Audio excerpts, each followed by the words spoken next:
어느 늦은 밤 서울 목동의 한 아파트. 곤히 잠든 가족들 사이에 한 남성이 혼자 깨어 있습니다. 스마트폰으로 무언가를 한참 동안 검색하더니 이내 흉기로 가족을 공격했습니다. 아버지와 어머니 그리고 형, 일가족 3명을 살해한 이 남성의 범행, 이른바 목동 일가족 살해 사건입니다. 혐의 인정하십니까? 가족들 살해 이유는 뭡니까? 살해 계획은 언제부터 세우신 거예요? 가족들한테 미안한 마음 없으십니까?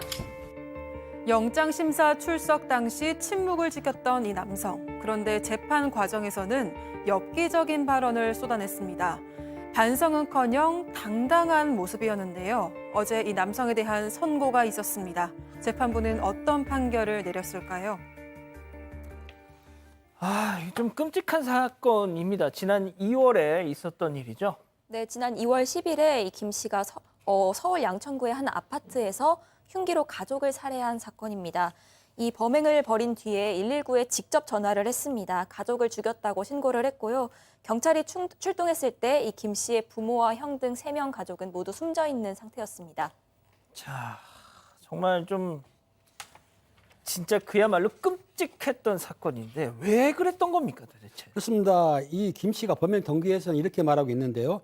자기가 입양된 양자다. 그렇기 때문에 가족들로부터 학대라든가 차별을 당했기 때문에 자기 인생이 특별하지 않고 실패한 거는 그들, 즉 가족들 때문이라고 지금 말하고 있는데요. 사실은 김 씨를 그래서 진짜 입양가 싶어서 확인했더니 DNA 확인을 해보니까 친자가 맞고 아이고. 서류도 보니까 친자고 주변 확인해도 친자는 맞는데 본인이 지금 입양하라고 주장하는 것뿐인데요.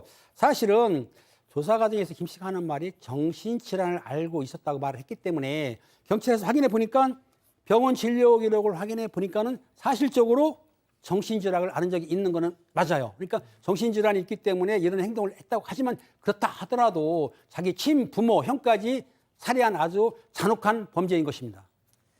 지금 팀장님 말씀하셨지만 정신질환을 앓고 있었다 그래도 모두 이러진 않잖아요. 그렇죠. 이제 이 사람의 살아온 인생을 좀 보면 2008년도에 고등학교 2학년인데 당시 자퇴를 합니다. 자퇴한 이후에 가족끼리 같이 이사를 해서 좀 학원가, 대학 갈 수 있는 그런 학원가에서 대학 입시를 준비를 했는데 2009년도에 그 대학 입시가 실패를 하게 됩니다. 그 이후에 아마 좀 정신분열증 진단을 받아서 그 후에 가족들이 자신을 무시한다고 계속 생각을 했던 것 같고요. 이 2010년도에 진단을 받은 이후에 2016년에 조현병 등으로 일시 병원에 입원도 했는데 그 이후에 계속 가족들이 자신을 무시하고 또 가족들을 죽이고 싶다. 내 인생은 실패한 것이다. 이런 생각을 하면서 2021년도는 극단적 선택을 시도를 했지만 그게 이제 달성하지는 못했던 것 같습니다. 일단 지금 박 변호사님 말씀 들어보니까 뭐 상태는 많이 안 좋았던 것 같네요, 소장님. 네, 그렇습니다. 지금 이분이 보니까 2010년도에는 편집성 정신분열병을 정식으로 진단을 받았고 2016년에는 조현병을 진단받았어요. 원래는 우리가 정신분열증이다라고 썼었는데 2011년에 이 분열이라는 말이 굉장히 조금 불편하다라고 해서 현을 맞추다라는 의미로 조현병으로 이제 바뀌었거든요. 그러니까 결국에는 이제 심각한 수준의 조현병이라고 의사가 2번을 이제 진단명을 내린 거죠. 그러니까 조현병은 맞는 것 같아요. 아시다시피 뭐 이제 조현병으로 진단받았다 그러면 이제 환상이나 환청, 망상 이런 증상이 있었을 것이고 본인이 친자임에도 불구하고 입양된 사람이라고 아마 굳게 믿었던 것 같습니다. 그리고 피해망상이 있어서 저 사람들이 입양된 나만 괴롭히고 있다. 그래서 나는 특별한 과대적인 존재인데 그렇게 대우받지 못하고 이렇게 괴롭게 살고 있다라고 본인은 철석같이 믿었을 거예요. 그리고 이제 혼잣말도 굉장히 많아지고 뭐 정신병동에 갇히기도 했는데 본인이 여기서 계속 밖으로 나가고 싶다라는 뭐 본인의 욕구에 의해서 좀 퇴원과 입원을 좀 반복한 것으로 보입니다. 자, 그런데 말이죠. 심지어 이런 얘기까지 했다고 합니다. 세 번째 사건 체크포인트 짚어보죠. TV에 나올 거다. 이 기자, 이게 무슨 얘기일까요? 네, 그 2016년에 입원 중이었다고 말씀을 해주셨잖아요. 당시에 병원 안에 있는 복도에서 면회온 어머니에게 나는 입원 싫다, 통원 치료를 받게 해달라 이렇게 요구를 하면서 어머니의 얼굴과 복부를 때리고 또 멱살을 잡아서 흔들기도 했다고 합니다. 그런데 이 당시에 담당 의사에게요. 자신이 퇴원하게 되면 가족들이 뉴스에 나올 만큼의 대가를 치르게 될 것이다. 이런 말을 하기도 했다고 합니다. 그러니까 어찌 보면 이번을 계기로 가족들에 대한 감정이 더욱 악화가 된 겁니다. 가족들이 뉴스에 나올 만큼 내가 저 사람들은 정말 대가를 치를 거다. 소장님 결국 그 말이 현실이 네. 된 겁니다. 네. 저는 이 가족들의 마음이 좀 느껴지고 안타깝습니다. 왜냐하면 이 사람이 조현병이 있었다는 걸 가족 모두 알고 있을 거고 이런 것이 현실화될 수 있는 가능성이 전혀 없지 않다라는 것도 느꼈을 거예요. 그런데 이 사람이 이제 입원 병동에 입원을 했다가 본인이 나가고 답답하죠. 답답하니까 이제 나가고 싶다고 뭐 엄마도 오니까 때리고 복부도 가격하고 이랬다고 해요. 근데 이제 가족들은 이 사람이 친자니까 사랑하잖아요. 예. 그러니까 이제 그거를 보는 게 너무 괴로운 거죠. 계속 나가고 싶다고 울고 불고 때리고 뭐 소리 지르고 이러면 그래서 본인들이 그냥 사는 집으로 데리고 오신 것 같습니다. 그냥 일반 집으로 데리고 와서 집에서 이제 치료받게 하자라고 생각을 하신 것 같은데 결국에는 이제 이런 피해를 당하고 말았습니다. 자, 그런데 말이죠. 이 정신질환이 있고 조현병 환자라고 해서 저는 약간 이걸 이 범행 자체가 되게 그냥 우발적이고 뭐 이런 식인 줄 알았습니다. 그런데 제가 자료를 좀 봤더니 이게 너무 철저히 계획이 됐던 거예요. 그렇습니다. 수사기관에서 조사를 해보니까 김 씨가 범행 한 달 전부터 형사재판하면 기간이 있지 않습니까? 이 기간이 얼마나 걸리나를 인터넷 검색을 했기 때문에 알아뒀어요. 그 두 번째, 범행 이틀 전에 양천구에 있는 편의점에 가가지고 범행에 사용할 흉기 등을 구입해서 준비를 했었어요. 그리고 또 뭘 봤냐면 시기를 본 거예요. 내 범행할 때 식구들이 다 있어야 돼. 그러니까 식구들이 전부 모일 때 날짜를 잡았습니다. 그리고 마지막에 중요한 게 뭐냐면 범행 직전에 스마트폰으로 사람들 심장 위치 알죠? 심장이 좌측에 있는 거 아시죠? 심장 위치를 확인했어요. 그리고 피해자들이 잠을 들었을 때 흉기를 가지고 무차별적으로 공격을 해가지고 3명 다 사망케 한 사건이기 때문에 미리 한 달 전부터 차곡차곡 준비를 한 상황인 것이죠. 이게 참 제가 이게 자료를 좀 뭐 계속 말씀드리는데 자료를 봤더니 이게 입에 담을 수가 없어요. 너무 참혹해서.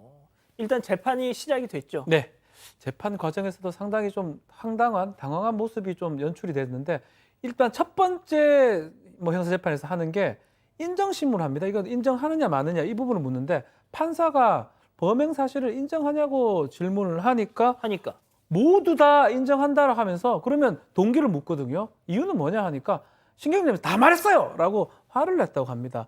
아마 재판 과정에서 이렇게 하는 경우도 없습니다. 그러니까 마지막 재판은 결심 공판을 하는데 결심 공판에는 검찰이 구형을 하고 변호인이 이제 변론을 하면 마지막으로 피고인이 최후 진술을 합니다. 그래서 판사가 마지막으로 혹시 하고 싶은 말이냐 하니까 미소를 살짝 지으면서 없다라고 얘기하고요. 그러니까 판사가 사형이 구형이 됐는데 의견이 좀 해야 되는 거 아니냐 하니까 사형인가요?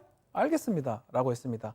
이런 것들이 사실은 범행의 어떤 잔혹성이나 범행의 내용도 중요하지만 결국 이걸 연극이나 하기는 어렵거든요.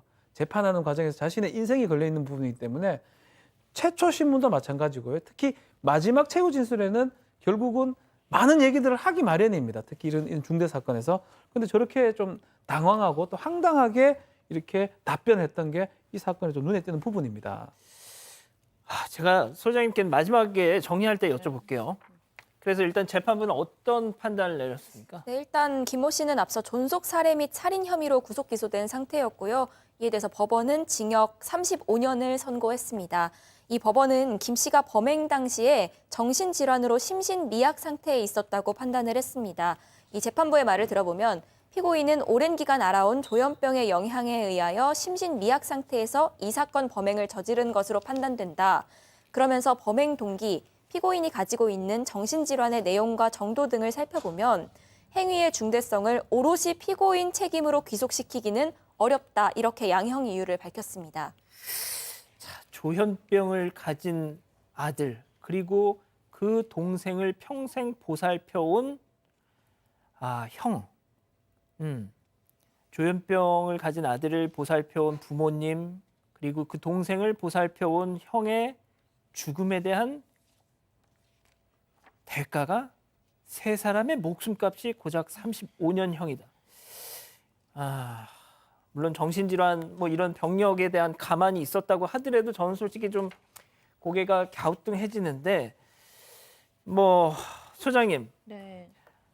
앞서 이제 재판 과정에서 살짝 미소까지 띄우고 막 뭐 이렇게 했다지 않습니까? 네. 일단 좀 그런 얘기를 들으면 뭐 일단 정상이 아니라 정신질환이 있다라는 걸 감안하고 보더라도 좀 소름이 끼치네요. 좀. 그렇죠. 뭐 조현병의 증상은 굉장히 여러 가지가 있는데 우리가 이런 사람들의 사례를 보면서 조현병이 있으면 다 위험하구나, 잠재적 범죄자구나 이렇게 생각할 수가 있는데 그렇지 않고 사실은 조현병 환자를 병을 가지고 있는 분들이 더 얌전한 분도 많거든요. 근데 이런 사람들은 이제 조현병이 있으면서도 그 내부에 굉장히 잔혹성이라든가 공격성이라든가 폭력성이 있다라는 생각이 들고요. 지금 보면 내가 이제 가족들에게 대가를 치르게 하겠다. 나는 원래 특별한 인생인데 저 사람들 때문에 그렇게 살지 못했다. 뭐 이런 얘기를 해서 한 거 보면 본인은 뭐 굉장히 위대한 영웅이다. 뭐 보복하는 사람이다. 전사다. 뭐 이런 생각을 가지고 이렇게 보복을 한 것 같은데 저는 이 사람이 사실은 이 정도 되면 계속해서 약물이 투여되었어만 하는 거잖아요. 그러니까 그 정신격리 병동의 인권 문제 때문에 참 어려운 문제인 것은 알지만 이 사람의 공격성이나 폭력성을 잠재울 수 있는 호르몬을 좀 잠재울 수 있는 그런 약물 처방이 계속 되었었어야 된다는 점에서 좀 안타깝고 앞으로도 좀 걱정스러운 면이 많은 사람입니다. 그러게 말입니다. 알겠습니다. 오늘 세 번째 사건 이렇게 정리하고요.